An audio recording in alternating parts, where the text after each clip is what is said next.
Welcome back to Enigma Academy. तो आज हम स्टार्ट करने वाले हैं एनसीईआरटी क्लास 9 की, जिसमें हमारा फर्स्ट चैप्टर है मैटर इन आवर सराउंडिंग।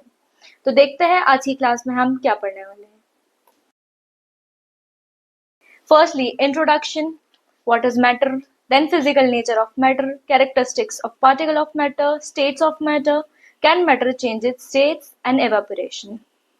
तो आपने देखा इतनी बार यहाँ पर रिपीट हो रहा है मैटर। तो जानते हैं मैटर होता क्या है। हर वो चीज जो हम आसपास देखते हैं, जैसे एयर, वाटर, सैंड, फूड जो हम खाते हैं, उसको हम मैटर बोलते हैं। सो मैटर वो एक चीज होती है जिसमें टेक्सचर हो, साइज हो या शेप हो, और वो चीज जिसके पास खुद का मास हो और वॉल्यूम हो, उसको हम कहते हैं मैटर। जैसे कि air, food, water, stone, star, cloud, drop of water and particle of sand. तो इसको काफी सारे साइंटिस्ट एंड फिलोसोफर्स ने दिया है, जैसे कि Indian philosophers, ancient Greek philosophers and modern scientist. Ancient Greek philosophers and Indian philosophers 5 तत्व के बेसिस पर क्लासिफाई किया गया है, like air, water, earth, sky and fire. Whereas modern science के अकॉर्डिंग इसको 2 तरह से क्लासिफाई किया गया है, chemical characteristics and physical characteristics. आज की क्लास में आप पढ़ेंगे फिजिकल कैरेक्टरिस्टिक्स। तो देखते हैं मैटर की फिजिकल कैरेक्टरिस्टिक्स होती हैं। Matter is made up of particles. Like कोई भी अगर मैटर होता है तो उसमें पार्टिकल्स रहते हैं छोटे छोटे। लाइक अगर आप H2O यानी कि वाटर देखते हैं तो इसमें 2 हाइड्रोजन के मॉलिक्यूल्स होते हैं और एक ऑक्सीजन का मॉलिक्यूल होता है। तो इस तरह से हम सम अप कर सकते हैं कि कोई भी मैटर होगा वो पार्टिकल्स का बना हुआ होता है। लाइक NaCl जिसको हम सॉल्ट बोलते हैं, इसमें भी Na होता है और Cl होता है। सेकेंड, जब भी हम किसी मैटर को किसी सोल्यूशन में ऐड करते हैं तो वो डाइल्यूट होता है, जिसको हम डाइल्यूजन बोलते हैं। इसका आप एग्जाम्पल देख सकते हैं Mg से। जब आप Mg का लेकर उसको सोल्यूशन में डालेंगे या किसी भी वाटर में डालेंगे तो उसका कलर पिंक हो जाता है। उसका 10 ml लेके आप उसको फिर से एक कलरलेस सोल्यूशन में डालेंगे, उसका कलर लाइट होता जाएगा। इस तरह से हमें पता चलता जाता है कि कोई भी पार्टिकल साइज जो है वो हमारी इमेजिनेशन के अकॉर्डिंग कितना छोटा है। Like any particle size of a matter is very small even beyond our imagination. So हम जानते हैं इसकी कैरेक्टरिस्टिक्स क्या होती हैं। किसी भी पार्टिकल की कैरेक्टरिस्टिक्स होती हैं कि उनके जो जो मैटर होता है उसके जो पार्टिकल्स होते हैं उनके बीच में स्पेस होती है। ये चीज आप कैसे समझ सकते हैं कि जब भी आप कोई सोल्यूशन प्रिपेयर करते हैं, लाइक सोडा या लेमोनेड, जब आप उसमें शक्कर डालते हैं वो भी उसमें डिसॉल्व हो जाती है, जब आप उसमें नींबू डालते हैं वो भी उसमें डिसॉल्व हो जाती है। तो इससे हमको पता चलता है कि हर पार्टिकल के बीच में या हर मैटर के बीच में पार्टिकल होता है। और नेक्स्ट थिंग है कि पार्टिकल जो होता है वो कंटिन्यूअसली मूव कर रहा है। इसको आप कैसे जान सकते हैं कि जब आप टेम्परेचर इंक्रीज करते हैं तो जो पार्टिकल्स होते हैं उनके बीच में काइनेटिक एनर्जी रहती है, जो कि टेम्परेचर इंक्रीज करने पे वो और भी तेजी से वाइब्रेट होने लगते हैं। इस वाइब्रेशन को हम बोलते हैं काइनेटिक एनर्जी, जो कि विथ टेम्परेचर इंक्रीज और डिक्रीज होती है। इसी रीजन की वजह से चेंज ऑफ स्टेट जो है वो पॉसिबल होता है, like solid to liquid, then liquid to gas. Then particle of matter जो होते हैं वो एक दूसरे से अट्रैक्ट करते हैं। उनके बीच में वीक या स्ट्रॉन्ग अट्रैक्शन फोर्सेस होते हैं जो उनको एक दूसरे से बाइंड करके रखते हैं, जिससे वाटर देख सकते हैं आप H2O जिसमें हाइड्रोजन फोर्स रहता है, या फिर कोई भी सॉलिड देख सकते हैं जिसमें कोवलेंट या अलग अलग टाइप के बॉन्ड्स रहते हैं। देन हम जानते हैं जो मैटर होता है उसके स्टेट्स क्या होते हैं। तो स्टेट्स ऑफ मैटर है सॉलिड, लिक्विड एंड गैस, जिसमें सॉलिड जो होता है वो रिजिड होता है, उसका फिक्स शेप होता है एंड फिक्स्ड वॉल्यूम होता है।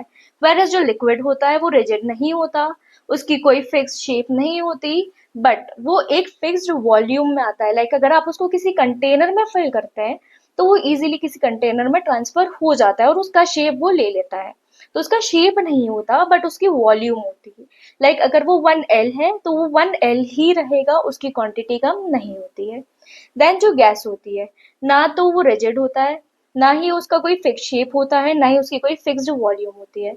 अगर वो एयर में एक्सपोज होता है तो उसके साथ मिलकर पूरे में फैल जाता है। लाइक आप कोई परफ्यूम यूज करते हैं तो उसको यूज करते ही वो पूरे रूम में फैल जाता है, सब लोग उसको इजीली स्मेल कर सकते हैं।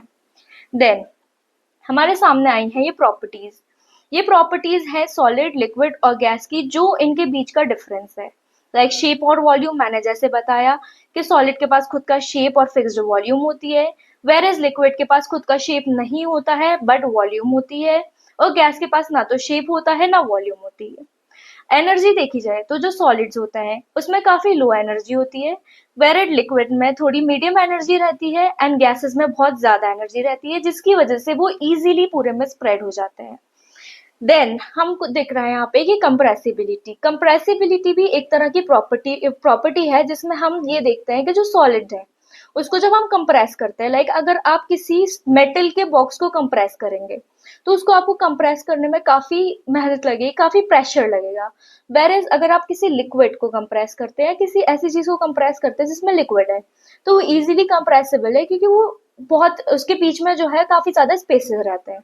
और वही कोई गैस है, अगर हम किसी गैस को कंप्रेस करते हैं जैसे एरोजोल में फिल करने के लिए, तो उसमें कंपैरेटिवली बहुत ही कंप्रेशर लगता है। देन जो अरेंजमेंट ऑफ मॉलिक्यूल है, तो अरेंजमेंट ऑफ मॉलिक्यूल हम किस तरह से समझ सकते हैं, जो हमारे सॉलिड्स रहते हैं उसमें काफी फिक्स्ड और काफी अरेंज आपको शेप दिखेगा। लाइक अभी आप कोई भी कभी भी कोई कंटेनर या किसी भी तरह का सॉलिड देखोगे लाइक स्क्वायर शेप, तो स्क्वायर शेप का अगर आप कोई बॉक्स देखते हो तो कभी आपको वो इरेगुलर शेप में नहीं दिखेगा, हमेशा वो इसका स्पेसिफिक शेप रखता है। वेरएज जो लिक्विड रहता है वो आप जिस भी शेप में डालते हो वो अपने आप को उस चीज की तरह से अरेंज कर लेता है। वेरएज एयर जो रहती है वो रेंडमली अपने आप को जिस भी तरह का उसका एनवायरमेंट रहता है वो उसमें अपने आप को अरेंज कर लेता है।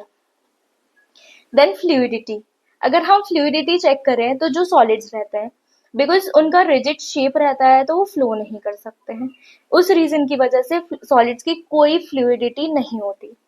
वेर एज अगर हम लिक्विड्स की देखें तो उनकी काफी हाई फ्लूइडिटी होती है।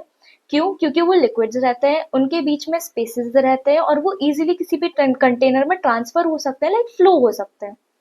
और जो एयर रहती है उसकी जो फ्लूइडिटी होती है वो काफी ज्यादा हाई होती है, बिकॉज वो हर डायरेक्शन में फ्लो करती है, उसके लिए कोई स्पेसिफिक डायरेक्शन नहीं होते हैं। देन जो मूवमेंट रहता है सॉलिड्स में वो काफी कम रहता है, वेर एज जो लिक्विड का मूवमेंट रहता है वो काफी ज्यादा रहता है, बिकॉज उनके बीच में स्पेसेस रहता है। एंड गैस जो रहता है उसके बीच में काफी ज्यादा स्पेसेस रहता है, उसको मॉलिक्यूल्स काफी दूर रहने की वजह से उनके बीच में इजीली मूवमेंट हो जाता है। देन सेम चीज जो मैंने अभी आपको बताई, इंटर पार्टिकल स्पेसेस, लाइक हर पार्टिकल के बीच में जो स्पेस रहता है वो सॉलिड्स में बहुत कम होता है, लिक्विड में थोड़ा ज्यादा होता है, एंड सॉलिड्स में काफी ज्यादा होता है। Then inter particle, inter particle और इंट्रा पार्टिकल में सिर्फ एक ही डिफरेंस है, इंट्रा पार्टिकल यानी कि दो पार्टिकल्स के बीच, इंटर पार्टिकल यानी कि दो कंप्लीट जो पार्टिकल के मॉलिक्यूल्स हैं उनके बीच में। तो इस तरह से देखा जाए तो इंट्रा के बीच में कम स्पेस है एंड इंटर के बीच में काफी ज्यादा स्पेस है। देन जो डेंसिटी होती है वो किसी भी सॉलिड की डेंसिटी काफी ज्यादा रहती है, लिक्विड की उससे कम रहती है, एंड जो गैसेस रहते हैं उसकी इक्वल टू नो रहती है। देन रेट ऑफ डिफ्यूजन जो होता है, तो डिफ्यूज क्यों नहीं हो पाती है कोई भी सॉलिड, सॉलिड की डिफ्यूजन जो है वो नेजेबिलिटी क्यों रहती है उसकी, जस्ट बिकॉज वो एक काफी रिजिड शेप में रहता है और काफी पैक्ड रहता है, तो इस रीजन की वजह से वो इजीली डिफ्यूज नहीं हो सकता, उसके पार्टिकल्स बहुत एक दूसरे से अटैच रहते हैं। वेरएज जब कोई भी लिक्विड रहता है तो उसके पार्टिकल्स थोड़े दूर रहते हैं, थोड़े पास भी रहते हैं, तो हर जिस टाइप का लिक्विड रहता है उस पर डिपेंड करता है डिफरेंट डिफरेंट लिक्विड के अकॉर्डिंग।